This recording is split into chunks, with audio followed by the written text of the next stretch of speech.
Saps, a mi Sant Jordi em fa posar trista i no és pels motius que tu penses. I és que no és pel fet de que no tingui parella, perquè això, ja veus.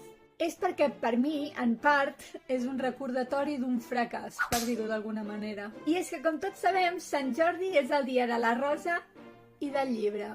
I veus allò d'allà? Vaig penjar quan tenia 14 anys. I tu has vist algun llibre meu? Perquè jo tampoc. I em direu, ja, Meritxell, però per això necessites tenir idees pels llibres.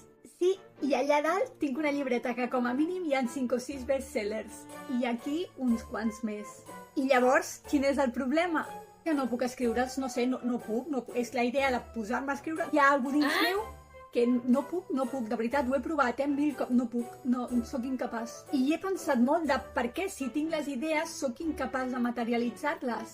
He arribat a la conclusió que és per un concepte psicològic que estic desenvolupant, que es diu perfeccionisme tòxic. I la cosa és que, mentre són a la llibreta, són bestsellers, perquè el potencial el tenen, les idees són genials. Però i si jo no tinc la suficient qualitat com per plasmar-los amb la magnificència que tenen? I si els escric i els faig mediocres?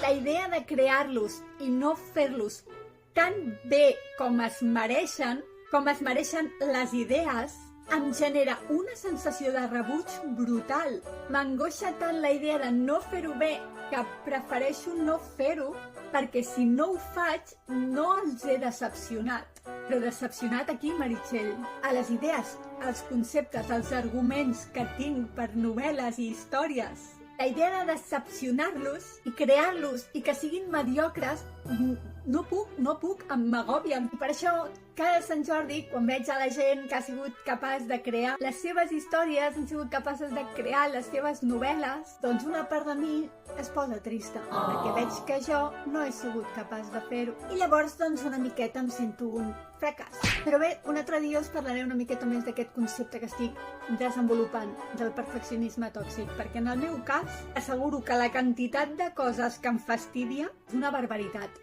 Així que si tu tens alguna idea o hi ha alguna cosa que vulguis crear, fes-ho, si us plau, ni que sigui per mi, perquè jo no puc, però fes-ho. No deixis que la por a fer-ho malament et paralitzi. De veritat, ja em passa a mi, no cal que et passi a tu també. Així que va, amors, molts ànims i que aconseguiu moltes coses. Bye!